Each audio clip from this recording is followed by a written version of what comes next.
All right, so hey everybody, this is Stephanie with the Women of AR, and I am here with the Wilderness Wenches, the 2021 USARA Female Team National Champions. And I'm going to read to you just real quickly the bio that was posted with their nationals profile. If you went to the Enabled Tracking website, this is what the info we had going into the race. So the Wilderness Wenches team is a group of 7 hardy wilderness women from northern Minnesota.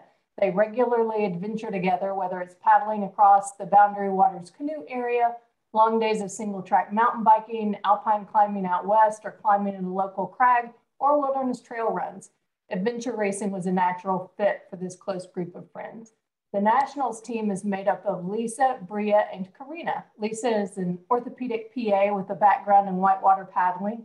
Bria is an ER PA and former Knowles alpine climbing instructor. Karina is a licensed social worker and therapist at UMD and a seasoned competitive long distance trail runner. This is their first season of adventure racing, and they're thrilled to get to race nationals in the Midwest. So with that intro out of the way, I'll ask each one of you to just introduce yourselves so we know who is who as we start talking here. I'm Bria. Yeah. I'm Lisa. And I'm Karina, and I see my internet bandwidth slow, so sorry if I glitch or cut out. That's okay, no worries. And so your first season of adventure racing, how many races have the 3 of you done together? I understand you're a larger squad, so how many times have the 3 of you done an adventure race together? Once, right? Yeah, Once. the first 6-hour race together. Yeah. But then I think each of us have I've done 2 races prior with each of you. Correct. Yeah, Bria, I think you've done the most. So you did 2 with Lisa and then 1 with me. Yeah, and 2 others with you. Oh, yeah. 3, not 3. You and I've done 3. Yeah. Side note, counting. Yeah. So Lisa, basically, go ahead. 7 of us total, and we did a 6-hour race as our first one where we were all a team of 4. And then since then it's been a mismatch. We did 5 races total this season, including nationals. So not that much experience. Okay, and you just started, all of you, in 2021? Yeah, this spring in April was our first race with the stubborn fool or stubborn mule. I always get them confused. Yeah. Very cool. So Lisa, what was the longest race you had done before nationals? I had done the 18-hour race in Rib Mountain with Bria and another gal, Erin. Okay. And so Karina, what was the longest race you had done before nationals? I had just done the 10-hour race, and Bria and I just did that. We kind of paired up with a different team. Okay. And so, like, what made you all think? But, yeah, just the 10-hour one. Oh, sorry.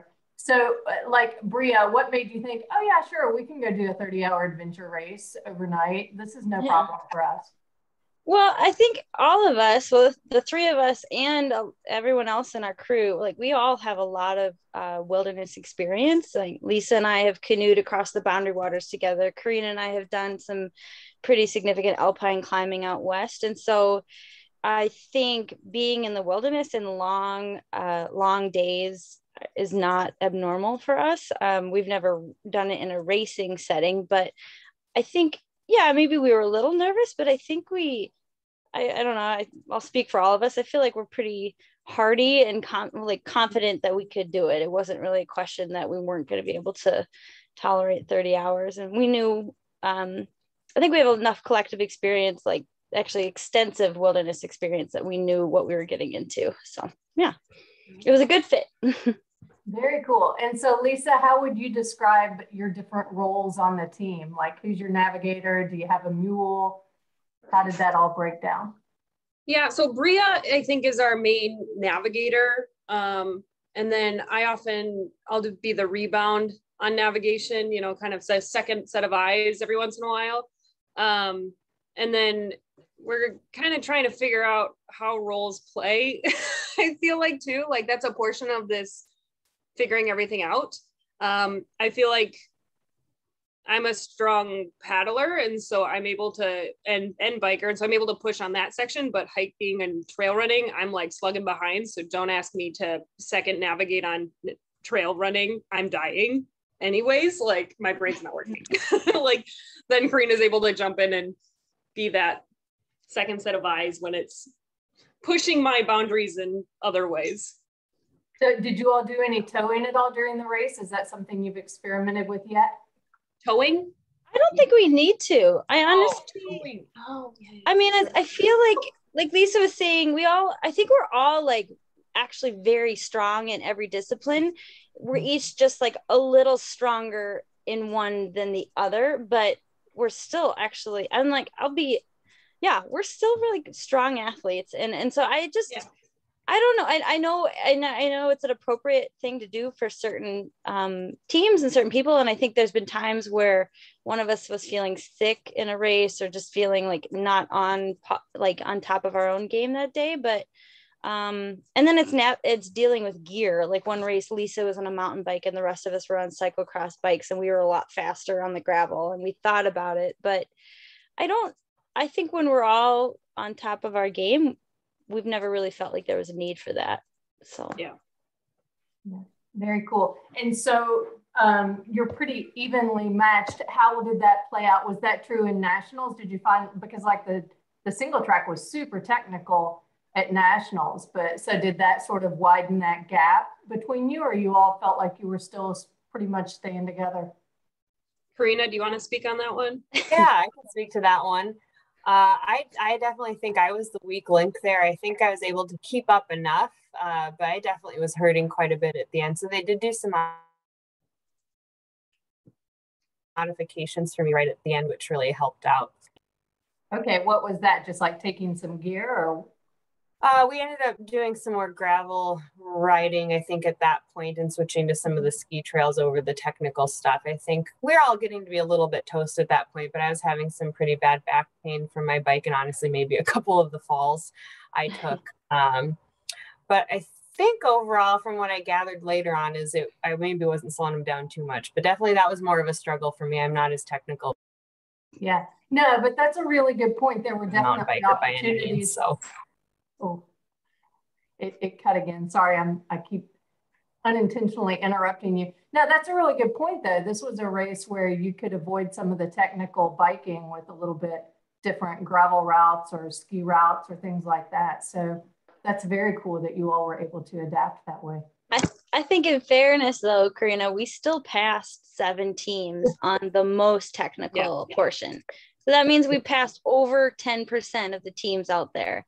And so I think in fairness, Karina's a very strong mountain biker. I think she just maybe has higher expectations for herself. Like we did really well on all the mountain biking sections. Totally. I maybe had a lot more bruises in the end though. Yeah. Yeah. But still, I think it's just a different space that we each we hit our mental strain. And for Karina, that's like the mountain biking. And for me, that's the trail running and hiking nonstop. Like there's a mental block, even though your body can do it. Like we're strong folks, like we can do it 100%. But yeah, the mental is like, yeah, I think boy, I feel like I'm holding you guys back and I can't quite kick to the next notch. Yeah. So you all passed 7 teams on leg D. Was that the leg that you passed teams on? Yeah. Yeah. The double black diamond trail. Yeah. Nice. Very nice. Okay, so will you walk us through a little bit sort of what your decision-making process was? So for people who don't know, for nationals, teams got all plotted maps. You didn't have to plot any points, but there were a lot of moving parts. There were 5 legs to stage 1, which you could do in any order, but you couldn't do the same discipline back to back. And then it was stages 2 through 5. So there was a lot to process, and you had just 1 hour, right? So what did you do to prepare yourselves? Like knowing you were only going to have 1 hour, did you go into that at 7 a.m. when you got all of that stuff? Were you otherwise ready to go? Was it a little bit of a scramble? What did that look like for you all? So we have been, so I think we live the closest to nationals. and we were the last to register and get our stuff together. We're a little like, that's probably the thing we have to work on the most is getting our stuff together. And I would say the biggest lesson we probably learned, actually, we were ready at 7. We were ready to go. We were ready. Thing I feel like we learned the most is that the strategy in choosing which disciplines, because I think as soon as we got on the water, which was our second discipline, we realized the mistake we had made and wished that we had probably set ourselves up for E maybe right away, which was the section that was, you had to be off of by 9 p.m. And we kind of realized quickly, like, oh, we should have not set ourselves up for that last, but at the same time, it was optional and we didn't know what our pace was going to be. But I think we realized how strong we were, and that in the future, it was just a good lesson that that's a big part of strategy, is when you choose the disciplines. And looking at the wind, like for the paddling section, that was a big part, like realizing we should have checked that because we were paddling into a headwind then because of when we chose to paddle. So. Yeah, so what factors did go into, I see you all did leg A first, which was the trekking leg. Then you did leg B, which was the long paddle. Then you did leg D, which was the single track mountain biking. And then leg C, which was the short paddle. And then you ended up dropping leg E, which was that bike to nav and back. So what went into your thinking? I think it was maybe like 3 minutes of discussion. I don't know if we thought about it a whole heck of a lot. I'm not sure everyone else is I know that we did talk about the paddling bit because we wanted to try to work pretty hard on that. So we did, I think that was we tried to cruise out the first paddling section with the early amount of energy that we were able to have. And I think the order kind of fell from there. And we knew we'd be strong on the mountain bike. And we were also trying to avoid paddling at night just to stay dry and warm was one thing. So we were trying to get that done. Whether that worked out to our favor or not, I'm not sure. I know that at some point we had briefly talked about that. Yeah, Lisa and I had a race where we got very cold and kind of almost, well, definitely hypothermic on the 18-hour, and we were worried about paddling at night, but it turned out the temperatures were excellent and that wasn't an issue. But that's just a part of adventure racing, is thinking of all the elements and weather and temperature and stuff. So what was your thinking in terms of, I see that you cleared leg A, you cleared leg B, you got most of D, and then you cleared leg C. So you cleared both of the paddling legs, which was a total of 26 miles of paddling. I mean, that's a monster amount of paddling. Like, was your intent going into this, we're just going to clear everything as long as we can, and then we'll start dropping points later? Or did you think early on about what points you were going to drop, or what went into that decision to go after all those paddling points? We're strong paddlers, where the idea of skipping paddle points is mildly dumb for us, to be honest. I mean, like, paddling is a strong suit.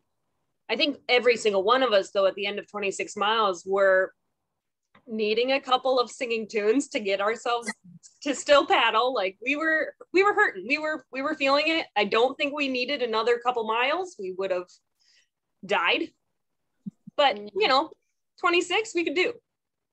Yeah. So even in hindsight, would you still clear the paddle if you were to do it all again? Yeah. I think, yeah. Oh, yeah. Yeah. And I think we would have tried for starting with E, like Wadali and the other top teams did. And I thought we cleared D too. Maybe I know. Did we miss one? I know. If we missed one, I'm going to be so sad. You know what? Must have been like, you know what? I'm looking at the tracker. Oh, yeah. Yeah. Let me look at the splits. So in the splits results, does it say that you got all those? Yeah, we should have. We did the whole loop. Yeah, we were either closing our eyes at a moment or not. Yeah. I think there it is. That was another. Yeah. That was another lesson, though, is just because I think what we were doing is basing it off of our prior experiences, because in the past we've skipped paddling checkpoints, and when we did that, we really wish we hadn't. And so, I think it's just going to come with experience, is learning how to look at the big picture. And that's something we're going to work on as a team, is like, how can we do that collectively? Like, who's going to help keep track of you know, bits and pieces if the navigator has to take care of the big picture, because yeah, a lot of our decision making, I think, at nationals was based on lessons that we'd learned before, and it didn't always mean that they were applicable actually for nationals, like skipping checkpoints in the paddling, or trying to avoid paddling at night, not going for the double black diamond. I think at one point we were going to skip one of the checkpoints on C that went way out, but then we realized, well, there's no way we're going to make E, so let's maximize finish, get as many checkpoints as we can. Yeah. And then the very last section we did, which is the orienteering, there was 2 checkpoints, 19 and 20. In hindsight, we realized that should have done it. Actually, we could have definitely gotten those, and probably have gone back and gotten the some more of the, I don't know what map said.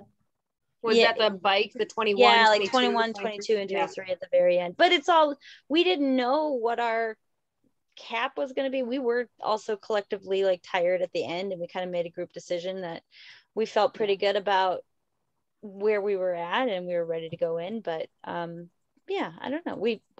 I think we still had fuel in the tank, and it's good to know. It's good to know that we had more room to push ourselves. So. Yeah. And now, what time did you finish? 28 hours. 12:40. Yeah, 12:40. So we had an hour and 20 left. Yeah. Okay, gotcha. Okay, and so yeah, you cleared A, B, C, and D, right, of stage 1, and then you headed off for stage 2. And now I'm going to share the screen here. You know what I'm about to ask you about. I know you do. You're headed off on your bike. You're headed over to TA23. Okay. And right here, you missed your right turn to get out to the fire tower. Yeah, we're like totally past the checkpoint. We were probably like 100 yards from it. You know, when you zoom in like that, it makes it look a whole heck of a lot worse. Can you zoom out again? It makes it look a little better. Yeah. Hey, there you go. tiny little blip. No, so you get down here, and right here is where the Berkey Trail crosses the road you were on, and you stopped there, and we're watching you on the tracker, and you stopped there, and I was like, oh yes, they've seen the sign for the Berkey Trail. They know where they are. They've figured it out. They're going to turn around and go back. And then we kept going. We turned left on the trail here, and I'm like, what are they doing? We were trying to just spell words with our track, but we gave up. Just give a little wave. Yeah. So for justification, there is, so the dot right next to the dot up there where we were supposed to go, I believe it's called Sealy. What? Sealy Light Tower or Sealy Fire Tower. The blue line to the far bottom left is Sealy Trail. So we were on Sealy Trail. And it also says Sealy Tower or Sealy Tower on the bottom left. Yeah. We were navigating the words and not necessarily trail. Okay. I think what happened here, multiple things. Yeah. We were, you know, there's a balance of like being overconfident and then double checking yourself. And I'll take the blame for 100% for this one. I was the navigator, and I was just 100% sure we were going the right way. And it was so helpful because Lisa is kind of the second navigator, like grabbed the map. And at that point, I was kind of fatigued, like brain fatigue, just thinking a lot, navigating. And she was able to look at the map and just like quickly realize what the mistake was, like well after, like I should have had her look at the map way earlier. And she quickly realized the mistake. We got ourselves back. And I will say, like, as a team though, aside from this checkpoint and then the next one after that, I feel like we were kind of on point, and it actually helped us like refocus and stay really on point after that, because I feel like we were pretty fast on the orienteering section after that, because we had realized like how easy it was, how we were capable of making a huge mistake. So yeah, we got a little lax there. I think all of us did. We were kind of in just cruise mode. Yeah. Yeah. Well, and I mean, trying to navigate on the bike is a whole different beast, right? Because you're going so much faster than your brain can sort of keep up with the map. So let me ask you, the little hut that you found that you took a break, was that right here at this trail intersection? Or was that down here where you turned around? Yeah. No. Yeah, it was right there. Yeah. Mm-hmm. Okay. All right. So tell us, I'm going to stop sharing now. All right. So tell us about what that looked like when you got to that crossing. And so at that point, had you figured out that you were off track? Nope. No, you were just taking a break. Yeah. Was it on our way back up the hill? No, we figured it out. We took the break. We found one of the warming huts on the Berkey Trail. It's public access, and we decided to regroup there. And actually, I don't think it wasn't until after we left that that we realized what we had done. We had just needed to recuperate and kind of stretch our backs and take a quick nap, and it was open. So how long did you hang out at the hut? 25 minutes or so, I think, maybe a half hour. I put my watch on for 20-minute nap at least, but we were snoring for about 20 minutes, but we were in there for a bit. Yeah, on the floor. Yeah. So Karina, I heard you all did some yoga while you were in there. Is that right? Yeah, my back was really hurting from the biking. So Bria was helpful in stretching me out, and we were all over the cabin, all of us, I think, in very fun, silly yoga positions. I was in child's pose. Bria was with her legs up on a wall. These, honestly, were just kind of passed out on the bench somewhere. Yeah. Awesome. Some back and forth pulling and stretching. And honestly, that was like just such a refreshing break. I honestly think, I wonder how much that might have helped us later on in terms of our stamina and just feeling a little bit looser and more focused again. So I actually, it was okay.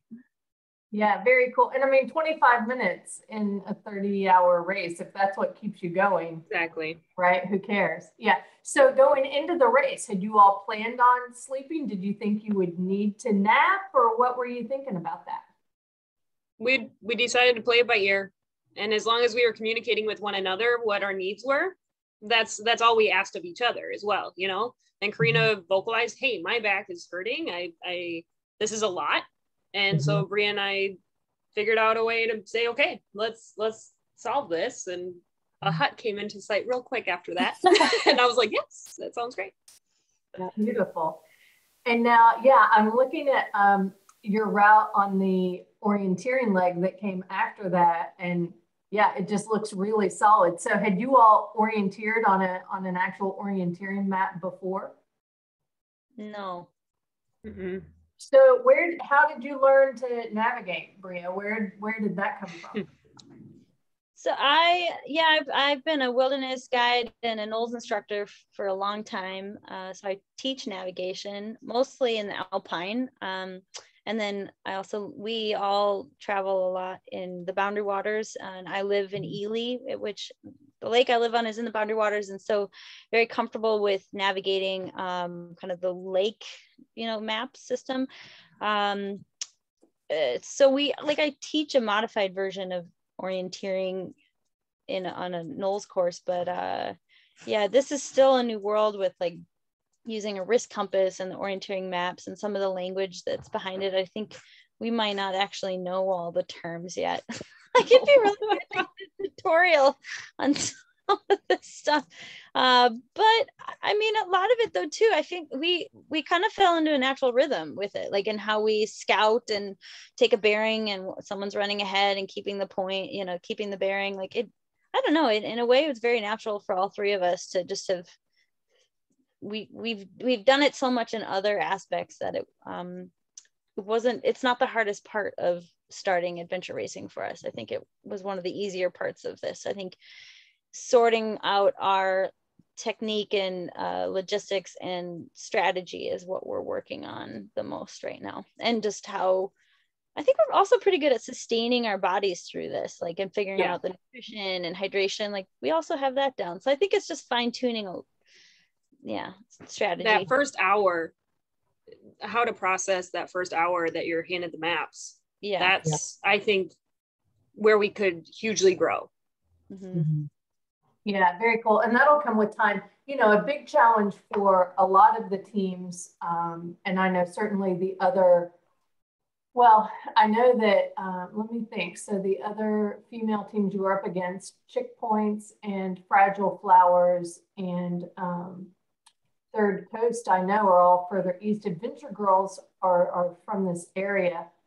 But I know, for example, that Fragile Flowers and Chick Point's a real challenge for them. They've got some really experienced navigators on their team, but just the local terrain is so different from what we're used to. You know, I'm in Kentucky and we don't have anything that looks like this kettle moraine terrain where we are. But that obviously was not a challenge for you all in terms of reading what is and is not on the map. Yeah. Yeah, no troubles there. Interesting. Okay, so what are your plans next?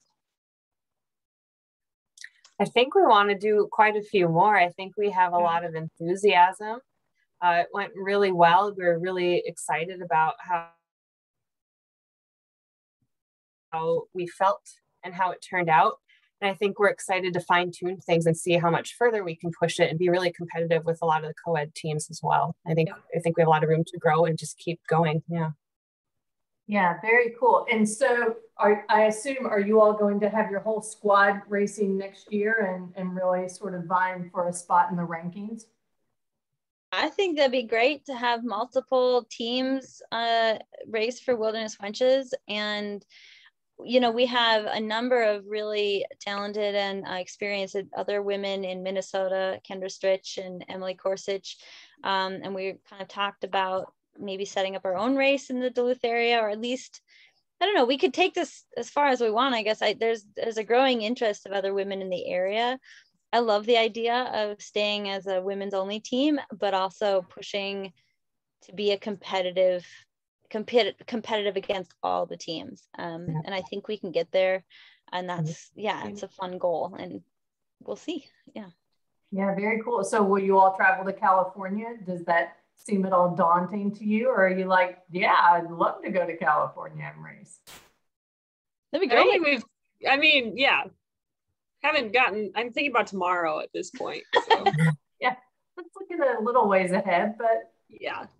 I think part of the fun of this too is planning our own like training days. Like we are lucky to have an amazing backyard, the Boundary Waters Canoe Area Wilderness, which offers like a perfect place to practice navigating and trail running and canoeing. And then there's awesome single track mountain biking up in northern Minnesota. So part of the fun is just how can we mix and match and turn a weekend into a fun adventure racing training adventure too, you know. So that's what I'm excited about. But, yeah. So what sort of tips are there, specific navigation exercises that you've created for yourself? A lot of the women on our Women of AR group ask about how can I set up my own sort of training course for orienteering? Is that something you all have done or did to prepare for nationals, or just something you've thought about you need to do? Or I mean, Bria's dad has one up in Ely, I think. Didn't you say that your dad has one set up there? Yeah. I mean, I think I don't know. Yeah, I think I feel like figuring out your pacing and knowing pacing as a team, and then looking at the scale and knowing the scale on a map and just knowing what 100 and the scale and the pacing in different terrain, I think would be something that we can certainly work on as a team. And I think that is really helpful as a navigator to reduce like constantly looking at the map. Also, like getting kind of the intuition on following the curve of a trail, if you're using that for navigation. I'd say anytime you're on a trail hike or a mountain bike ride, is kind of getting a feel for when, you know, keep your cardinal directions in mind, and when are you suddenly going east or north, and like having just kind of keeping directions in the back of your mind as you're moving along, and just like that becomes intuitive, I think, a little more over time. It was fun. I don't know, for me, I felt a moment when we were biking at night where I felt like I could I have a sense of where east and west was, even in the complete darkness. And I would check myself and I was right. And so, yeah, just following it, you know, depends on if you're just pure navigating and not on trails, or when you're on the trails, but yeah. So do you use pace counting now? And who's responsible for that if you do?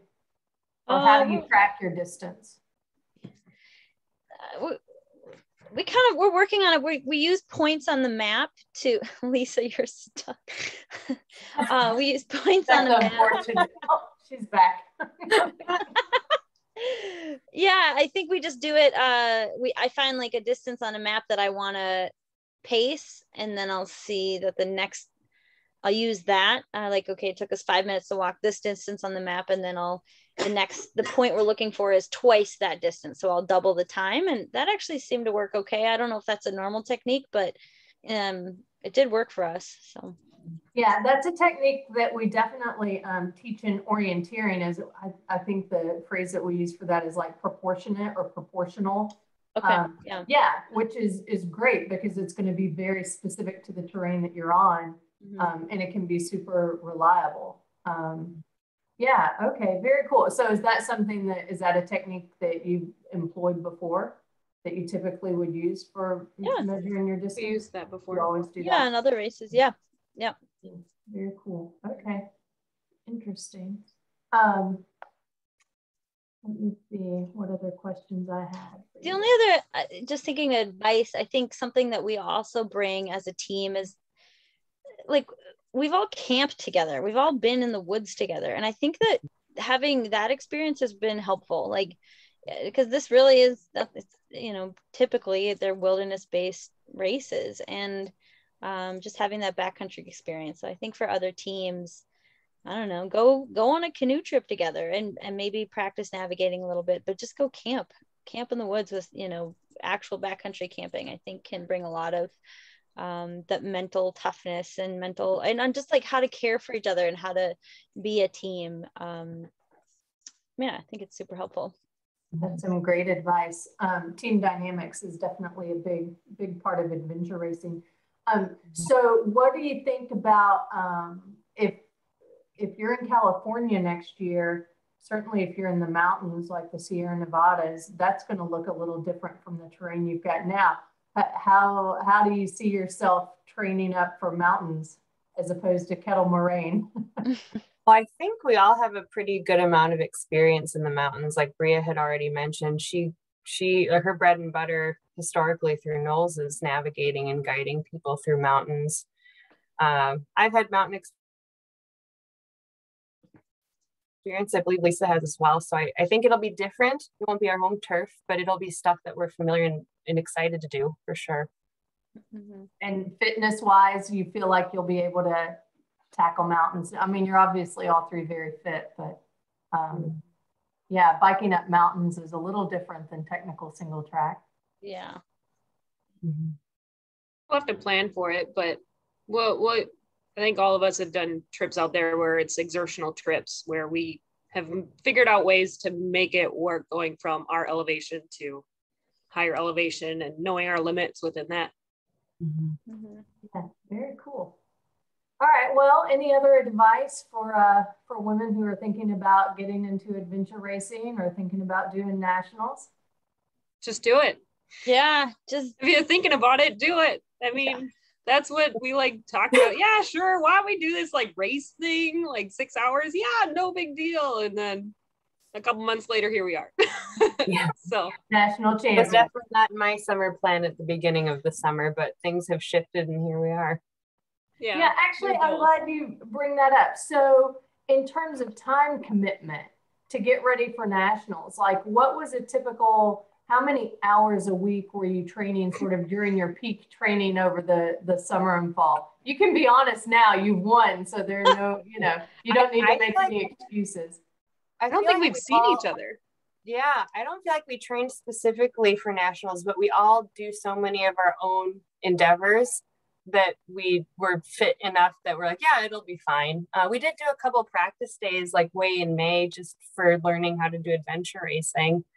And then I think we used some of the races that we've each done together as a training.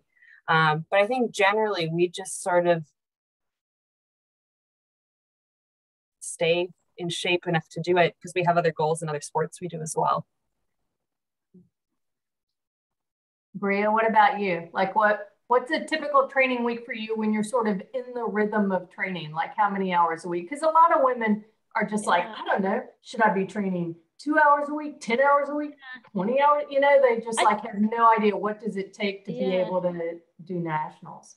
I think there's probably a lot of pressure to train a lot, but I think we all train to have fun. Like we all, I don't know, I do put in long, like 3-4 hour single track bike rides, probably once or twice a week. I've done some big alpine trips this summer that I consider training, like, 12-hour climbing days and stuff. But so we just play outside a lot. I think that's the awesome part about the sport, is that it is accessible to people who work full time or have kids. Like none of us have kids, but I know other people do. And so it's not a sport. I think there's this thought that you're trail running hard for 30 hours straight. Like it's not that, because the nice thing is the transition and the stopping and the thinking, and you can push yourself, full blast trail running if you want. But if you're a solid navigator, you can be a pretty competitive team. And if you don't make the 6-mile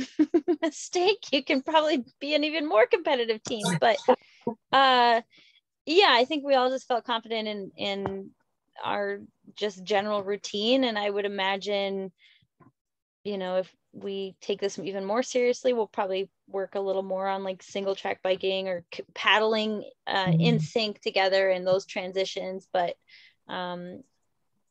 for people who are interested, it's open to the full spectrum of people's athletic abilities and navigation skills. Like I think anyone who's interested just needs to go into it. We did one race with 2 women who were part of Wilderness Wenches, and they had not done anything like this before, and they had a blast. And it was just doing that one race, I think now has made them feel like they could totally go and do a race on their own. And just find that mentor, find the team that's willing to like let you do a race with them or kind of race together. It's totally accessible, and then you'll know what your limits are and you learn. And I think nationals can totally be a possibility for anyone interested, if they're willing to. I mean, it is a big time commitment and probably financial commitment in some aspects. So So it sounds like for you all, training is more just plain doing the sports that you love, and that gives you just this base level of fitness that lets you know mentally you're going to be able to get through it. I love that. You said paddling, and it made me think, do you all use kayak paddles or did you use canoe paddles? We use kayak paddles in the race. Was that something new that you picked up with adventure racing, I assume? Yeah, we tried it for the first time in a Kevlar canoe that worked really well. It was so fast when you have a canoe that isn't 50 pounds. But yeah, we tried it for the first time a few months ago. And I think in the 18-hour race that Bria and I did, we actually had the front 2 people with kayak paddles, and then the stern, Bria had just her racing canoe paddle to be able to kind of adjust a little bit more. And that worked really well, I think, on the river that we were on during that race. But in this race, we brought both paddles with us, but ended up all using kayak paddles. Very cool. Good deal. Okay. I think that's all the questions I've got. I really appreciate your time. Congratulations again. It was awesome to watch your all's dot all over the place. Some places you didn't intend to go, but you would have missed that cool hut, right? Yeah. I mean, right. The hut is part of the story now. Yeah. So that's very cool. All right. Well, we thank you, and we appreciate, the women of AR and the community that we've been welcomed into. And it's been a really fun summer to just have met so many awesome people, and then we've brought in our community in Minnesota and the Midwest as well. And I think USARA did an awesome job with the race, and the course was awesome. So it's just been really fun. An eye-opening experience, and it's been, and for us as a group of friends, it's been really, really great. So Awesome. Well, we will look forward to more from the Wenches in the coming years, and hopefully we'll see you defending your title in California next year. Yeah. All right. That'd be great. Great.